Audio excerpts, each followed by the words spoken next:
கோவை மாவட்டம் மேட்டுப்பாளையம் அருகே யானை கூட்டம் ஒன்று ஜீப்பை வடிமறித்து நின்றதால் சிறிது நேரம் பரபரப்பு நிலவியது. பில்லூர் அணை வனப்பகுதிகளில் இருந்து வெளியேறிய யானை கூட்டம் கடம்பன் கோம்பை என்னும் பகுதியில் கிராம மக்கள் பயணிக்கும் மண் பாதையை மறித்து நின்றது. கடம்பன் கோம்பைக்கு சென்ற ஜீப்பை இந்த யானை கூட்டம் வடிமறித்ததால் மக்கள் செய்வதறியாது தவித்தனர்.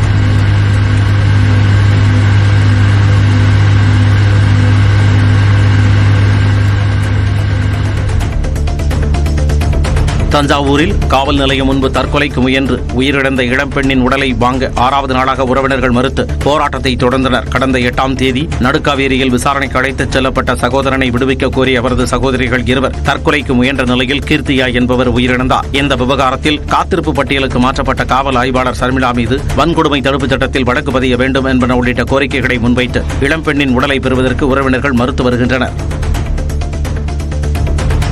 நாமக்கல் மாவட்டம் ராசிபுரத்தில் மத நல்லிணக்கத்தை வலியுறுத்தும் வகையில் இந்துக்களும் இஸ்லாமியர்களும் ஒன்று சேர்ந்து சந்தனம் பூசிக்கொள்ளும் நிகழ்ச்சி நடைபெற்றது. குருசாமிபாளையம் பகுதியில் உள்ள அருள்மிகு சிவசுப்பிரமணியம் கோவிலின் பங்குனி உத்தர திருவிழாவின் முக்கிய நிகழ்வாக இந்து முஸ்லிம் மக்கள் ஒருவருக்கொருவர் பூமாலை மாற்றிக்கொண்டு ஆரத்தழுவி சந்தனம் பூசிக்கொண்டனர். இரு மதத்தினரும் இணைந்து நடத்தும் இந்த விழா 152 ஆண்டு காலமாக நடைபெற்று வருவது குறிப்பிடத்தக்கது. சென்னையில் 6 கோடி ரூபாய் மதிப்புள்ள போதைப் பொருள் சிக்கிய சம்பவம் பரபரப்பை ஏற்படுத்தியுள்ளது. பரங்கிமலை பகுதியில் நடத்தப்பட்ட அதிரடி சோதனையில் 1 கிலோ கொக்கைன் போதைப் பொருள் வைத்திருந்த 5 பேர் கைது செய்யப்பட்டனர். இதேபோல் கோயம்பேட்டில் பிடிபட்ட 3 பேரிடம் மேலும் 1 கிலோ கொக்கைன் பறிமுதல் செய்யப்பட்டது. வனக்காப்பாளர் மகேந்திரன் உட்பட 8 பேரும் ராமநாதபுரம் மாவட்டம் கீழக்கரையைச் சேர்ந்தவர்கள் என தெரிய வந்துள்ள நிலையில் அமலாக்கப் பிரிவு மற்றும் குற்ற புலனாய்வு பிரிவு காவல்துறையினர் தீவிர விசாரணை மேற்கொண்டுள்ளனர். பழனி திண்டுக்கல் சாலையில் வீட்டு உபயோகப் பொருட்கள் விற்பனை கடையின் திறப்பு விழாவில் எம்எல்ஏ செந்தில்குமார், திரைப்பட நடிகை ரம்யா பாண்டியன் உள்ளிட்டோர் கலந்து கொண்டனர். கடையில் திரண்ட பலரும் ரம்யா பாண்டியனுடன் செல்ஃபி எடுத்துக் கொண்டனர்.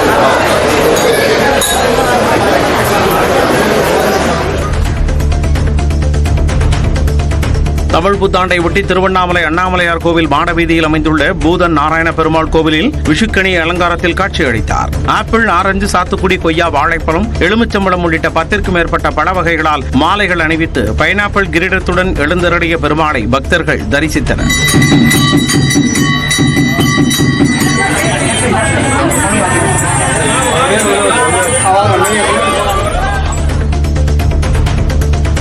திருப்பத்தூர் மாவட்டம் ஆம்பூர் அருகே டாக்டர் அம்பேத்கர் சிலைக்கு மாலை அணிவித்த போது திமுக, பாஜக நிர்வாகிகளிடையே வாக்குவாதம் ஏற்பட்டது.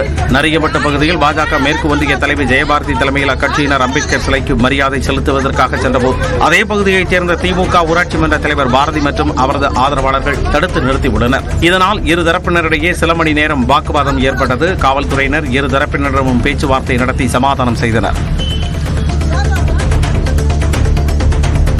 கிருஷ்ணகிரி மாவட்டம் அகரம் அருகே அம்பேத்கர் படத்திற்கு மாலை அணிவிக்க வந்த பாஜகவினர் கட்சி கொடி கட்டுவதற்கு கிராம மக்கள் எதிர்ப்பு தெரிவித்தனர். பேருஹள்ளி கிராமத்தில் அம்பேத்கர் பிறந்த நாளை கொண்டாடும் வகையில் அவரது உருவப்படம் வைக்கப்பட்டு அனைத்து தரப்பினரும் மரியாதை செலுத்தினர். பாஜகவைச் சேர்ந்த சிலர் அம்பேத்கர் படத்தின் அருகே பிரதமர் நரேந்திர மோடி பேனரை வைத்ததை ஏற்காத கிராம மக்கள் அவர்களோடு வாக்குவாதத்தில் ஈடுபட்டனர். பாஜகவினர் மரியாதை செலுத்தியதாக போட்டோ எடுத்த பின்னர் பேனர், கட்சி கொடியை எடுத்துச் சென்றனர். திருவண்ணாமலை மாவட்டம் செய்யாறு பேருந்து நிறுத்தம் அருகே விவசாயிகள் மருத்துவர் போல வேடமிட்டு தர்பூசணி பழத்தின் நன்மை குறித்து விழிப்புணர்வை ஏற்படுத்தினர். பொதுமக்கள் முன்னிலையில் தர்பூசணி பழத்தை அறுத்து ரசாயன கலப்பு இல்லை என்பதை காட்டி பழங்களை வழங்கினர். உணவு பாதுகாப்பு அதிகாரிகளின் நடவடிக்கையால் விவசாயிகளுக்கு ஏற்பட்ட பாதிப்புக்கு அரசு உரிய இழப்பீடு வழங்க வேண்டும் என்றும் கோரிக்கை விடுத்தனர்.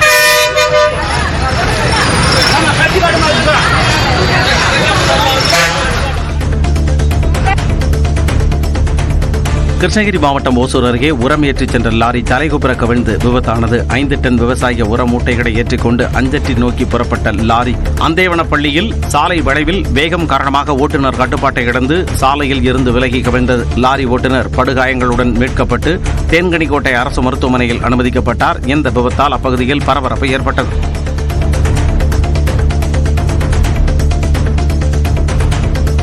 அம்பேத்கர் பிறந்த நாளை ஒட்டி சென்னை மதுரவாயலில் இளைஞர்கள் பொதுமக்களுக்கு பிரியாணி வழங்கினர். பாரதியார் தெருப்பகுதியைச் சேர்ந்த இளைஞர்கள் நிதி திரட்டி பிரியாணி தயாரித்து ஏழை எளிய மக்களுக்கு தேடிச் சென்று வழங்கினர். வெயிலின் தாக்கத்தை தணிக்கும் வகையில் பொதுமக்களுக்கு தர்பூசணி, மோர் உள்ளிட்டவற்றை வழங்கி அம்பேத்கர் பிறந்த நாளை கொண்டாடினர். மத்திய அரசு கொண்டு வந்துள்ள வக்பு திருத்த சட்டத்தை திரும்பப் பெறக் கோரி சங்கரன்கோவிலில் கடையடைப்பு போராட்டம் நடைபெற்றது. முஸ்லிம் ஜமாத் கமிட்டி அறிவிப்பின் பேரில் இஸ்லாமியர்களுக்கு சொந்தமான கடைகள் மட்டும் அடைக்கப்பட்டு எதிர்ப்பை வெளிப்படுத்தினர். பஜார் பகுதியில் 100க்கும் மேற்பட்ட கடைகள் அடைக்கப்பட்டதால் அப்பகுதி வெறிச்சோடி காணப்பட்டது. சென்னை வேளச்சேரியில் காவலர் ஒருவரை திமுக அனுதாபிகள் இருவர் தகாத வார்த்தைகளில் பேசி தாக்க முயன்றது பரபரப்பை ஏற்படுத்தியது.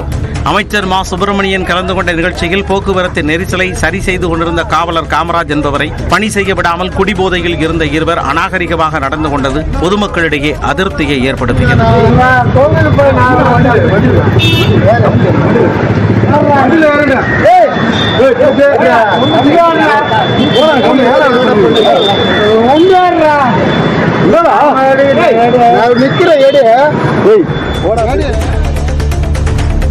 நரேந்திர மோடி பிரதமர் ஆனால் தான் காலணி அணிவேன் என்று உறுதி எடுத்துக் கொண்ட ஹரியானாவைச் சேர்ந்த நபரை பிரதமர் நரேந்திர மோடி நேரில் சந்தித்து புதிய காலணிகளை வாங்கி தந்துள்ளார். கைத்தால் பகுதியைச் சேர்ந்த ராம்பால் காய்ஷப் என்ற அந்த நபர் 14 ஆண்டுகளுக்கு முன்பு சபதம் எடுத்துக் கொண்டார். இது பற்றி அறிந்த பிரதமர் நரேந்திர மோடி ராம்பாலை நேரில் அழைத்து அவருக்கு புதிய ஷூக்களை வாங்கிக் கொடுத்து அணிந்து கொள்ளும்படி அறிவுறுத்தினார்.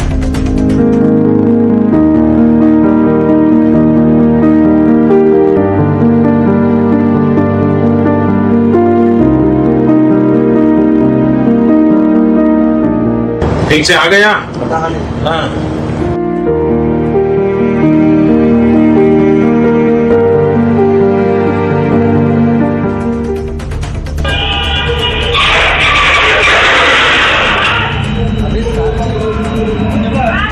நாமக்கல் மாவட்டம் பள்ளிப்பாளையத்தில் சரக்கு ஆட்டோ மோதி இருசக்கர வாகனத்தில் சென்ற தொழிலாளி உயிரிழந்த பதைபதைக்க வைக்கும் காட்சிகள்தான் இவை. தேவங்காபுரத்தைச் சேர்ந்த ஆனந்தகுமார் நேற்று மதியம் தனது இருசக்கர வாகனத்தில் பள்ளிப்பாளையம் நோக்கி சென்று கொண்டிருந்தார். ஜீவாசேட் என்ற பகுதி அருகே பின்னால் வந்த சரக்கு ஆட்டோ திடீரென அவர் மீது எதிர்பாராத விதமாக மோதியதில் இருசக்கர வாகனத்திலிருந்து தூக்கி வீசப்பட்ட ஆனந்தகுமார் தலையில் பலத்த காயமடைந்து சம்பவ இடத்திலேயே உயிரிழந்தார்.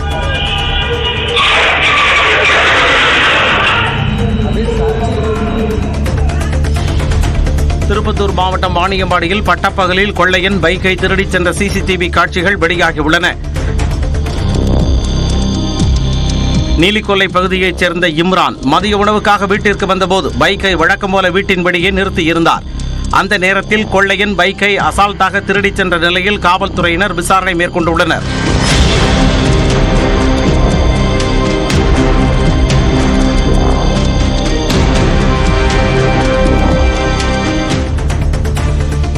பெரம்பலூர் அருகே நாய்க்கடியால் பாதிக்கப்பட்ட மாணவியை அமைச்சர் சிவசங்கர் நேரில் சென்று சந்தித்து ஆறுதல் கூறினார். பேரடி கிராமத்தில் மத்திய அரசின் நிதி உதவியுடன் செயல்பட்டு வரும் உண்டு உறைவிட பள்ளி வளாகத்தில் புகுந்த பெரிநாய் ஒன்று 8ஆம் வகுப்பு மாணவி ஒருவரை முகத்தில் கடித்து புதறியது.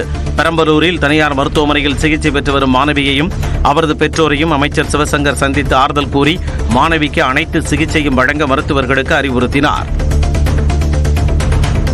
கிருஷ்ணகிரி மாவட்டம் வேப்பனப்பள்ளியில் அரசு பேருந்திற்குள் மழைநீர் கொட்டியதால் பயணிகள் கடும் சிரமமடைந்தனர்.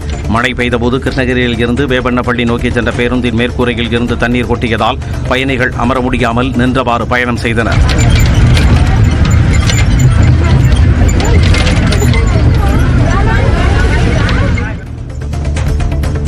உளுந்தூர்பேட்டை அருகே கடவனூர் கிராமத்தில் 18ஆம் படி சன்னி கருப்பசாமி கோவிலில் கத்திவில் நின்ற பூசாரியிடம் பக்தர்கள் சாட்டையால் அடிவாங்கி சில்லறை காசுகளை பெறுவதற்கு முண்டியடித்தனர்.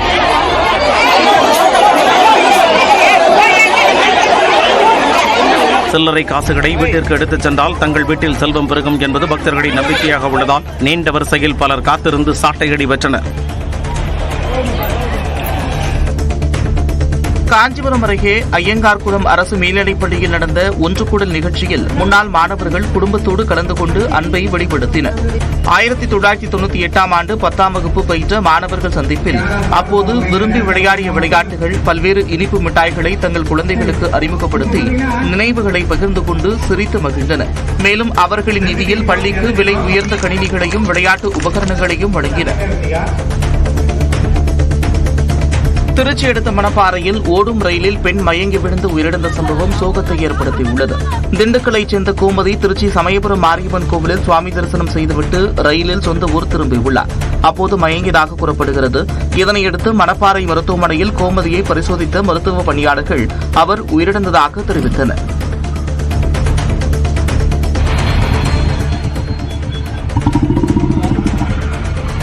நெல்லையில் மதுபோதை ஆசாமி நடுரோட்டில் செய்த செயலால் மக்கள் முகச்சுளிப்புக்கு ஆளாக்கினர். வள்ளியூர் சாலையில் சுற்றித் திரிந்த நபர் அரைகுறை ஆடையுடன் சாலையில் படுத்து தூங்கினார்.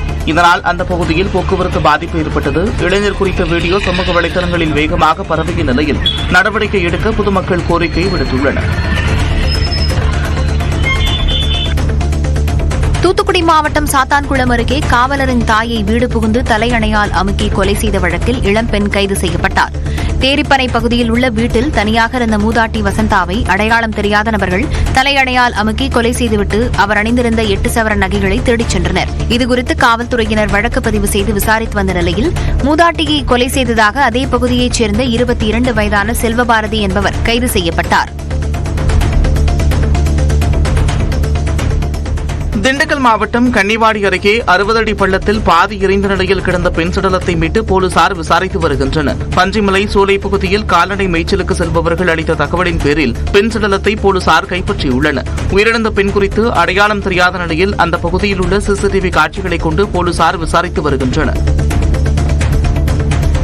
சென்னை தண்டையார்பேட்டையில் குல்ஃபி ஐஸ் விற்பனை செய்யும் வடமாநில இளைஞரிடம் செல்போன் மற்றும் பணம் பறித்த 17 வயது சிறார் உட்பட 3 பேரை போலீசார் கைது செய்துள்ளனர்.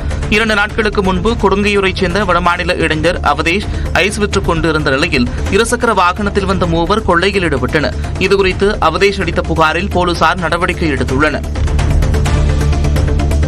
காஞ்சிபுரத்தில் உள்ள காஞ்சி காமாட்சியம்மன் கோவிலில் தமிழ் புத்தாண்டை ஒட்டி ஆண்டிற்கு ஒருமுறை மட்டுமே நடைபெறும் தங்கத்தேர் வீதி உலா வெகு விமர்சையாக நடைபெற்றது.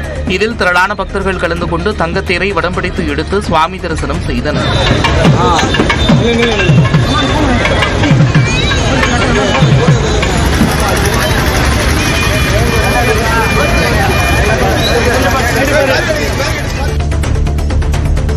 பழனியிலிருந்து திருப்பதிக்கு பேருந்து சேவை துவங்கப்பட்டது. அண்மையில் ஆந்திர துணை முதலமைச்சர் பவன் கல்யாண் பழனி வந்தபோது திருப்பதிக்கு பேருந்து சேவை கேட்டு பக்தர்கள் கோரிக்கை விடுத்திருந்தனர். இதனையடுத்து கடந்த 3ஆம் தேதி திருப்பதியிலிருந்து பேருந்து சேவையை பவன் கல்யாண் தொடங்கி வைத்தார். தற்போது மறுமார்க்கமாக பழனியிலிருந்து திருப்பதிக்கு பேருந்து சேவை சிறப்பு பூஜைகள் செய்யப்பட்டு தொடங்கப்பட்டது. ஈரோடு மாவட்டம் பவானியில் 17 வயது சிறுவன் ஓட்டிச் சென்ற கார் கட்டுப்பாட்டை இழந்து சாலையோர குடிசைக்குள் புகுந்ததில் தூங்கிக் கொண்டிருந்த பெண் பரிதாபமாக உயிரிழந்தார். காரை ஓட்டியபோது திடீரென கட்டுப்பாட்டை இழந்து விபத்துக்குள்ளானதாக கூறப்படுகிறது. உரிய ஆவணங்களின்றி மாணவர் காரை இயக்கியது குறித்து போலீசார் விசாரித்து வருகின்றனர். புதுச்சேரி அடுத்த களித்தீர்த்தால்குப்பம் கிராமத்தில் தனியார் நிறுவன ஊழியரின் வீட்டில் 3 சவரன் நகை திருடு போன சம்பவத்தில் மதுபோதை ஆசாமியை போலீசார் கைது செய்தனர். திருட்டு குறித்து விசாரணை நடத்தி வந்த போலீசார் மதகடிப்பட்டு அருகே தனியார் மதுபான கடையின் முன்பு ரகளையில் ஈடுபட்ட சுந்தரவேலு என்பவரை கைது செய்தனர். விசாரணையில் தனியார் நிறுவன ஊழியர் வீட்டில் திருடிவிட்டு மதுக்கடை முன்பு ரகளையில் ஈடுபட்டது தெரியவந்தது. கியூபாவில் முற்றிலும் 3ஆம் பாலினத்தவர்களை கொண்டு முதல் கால்பந்து அணி தங்களது முதல் ஆட்டத்தில் விளையாட உள்ளது. 3ஆம் பாலினத்தவர்களுக்கான சர்வதேச தினத்தை முன்னிட்டு ஹவானாவில் கால்பந்து ஆட்டம் நடைபெறுகிறது. மகளிர் அணியுடன் நடைபெறும் இந்த ஆட்டத்தை முன்னிட்டு 3ஆம் பாலினத்தவர்கள் அணி தீவிர பயிற்சியில் ஈடுபட்டு வருகிறது.